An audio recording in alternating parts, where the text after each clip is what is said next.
kalau dalam pengertian tataran konsep juga itu bisa dilakukan, tetapi dia harus melibatkan banyak dinas ya, sampai dinas kabupaten kota, sampai dinas itu ya, yang berkenaan dengan SD itu kan dan SMP itu kan dinas kabupaten kota atau dinas pendidikan kota atau dinas pendidikan kabupaten kan.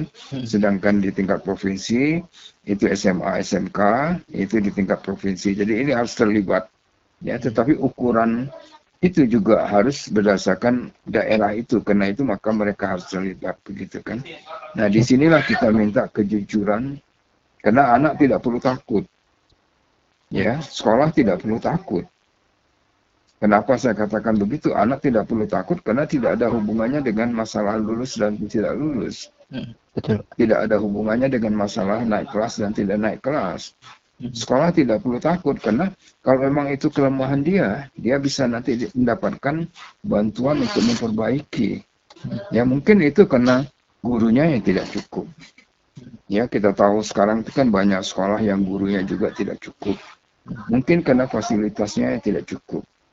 Ya, karena itu maka mungkin memerlukan fasilitas-fasilitas tambahan. Atau mungkin memang metode mengajar gurunya yang kurang baik. Ya, selama ini kan guru tidak pernah mengajar berdasarkan taksonomi. Ya, taksonomi itu hanya dicantumkan saja, tapi dalam realitanya kan tidak digunakan. Ya, nah, jadi dengan demikian guru mendapatkan bantuan. Bagaimana lantas memberikan pembelajaran yang lebih baik, yang bisa meningkatkan kualitas siswa, sekolah mendapatkan bantuan, ya, dan siswa menjadi sumber data, tidak terkena sanksi. Ya, jadi itu suatu hal yang baik, ya. Di situ kelemahan UN yang paling mendasar, memperlakukan orang semua sama, dengan ujian yang sama, dan setelah itu yang dikorbankan anak. Padahal anak itu kan menerima kondisi yang ada di sekolah itu. Betul. Ya, kalau dia hanya satu guru atau bahkan umpamanya tidak punya buku teks, dia yang disalahkan kan, seolah-olah gitu kan dia yang disalahkan.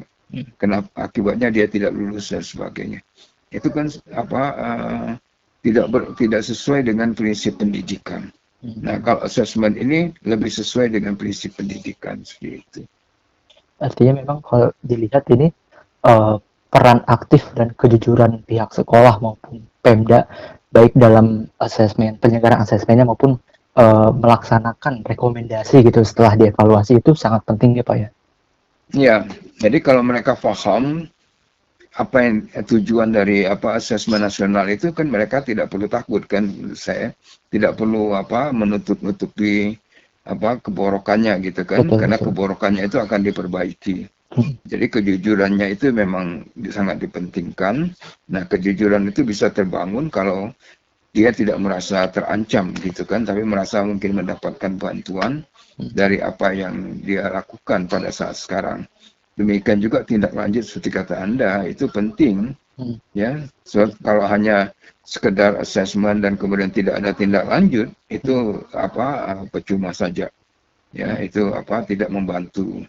Ya, tidak ini. Tetapi dia akan ada tindak lanjut kalau kita baca konsepnya itu kan. Betul. Artinya karena itu maka lokasi, wilayah dan sebagainya itu menjadi perhitungan juga demikian. Maka dengan demikian maka ini kita tahu betul bahwa seperti tadi saya katakan, kondisi setiap lapangan itu, setiap wilayah pendidikan itu sangat berbeda. Ya, seperti begitu. Jadi tidak mungkin disamakan. Dan disinilah upaya untuk memperbaikinya sehingga dia mencapai standar nasional pendidikan, dia mendapatkan kualitas minimal ini, dan yang dengan demikian maka Indonesia mendapatkan warga negara yang mempunyai kualitas minimal.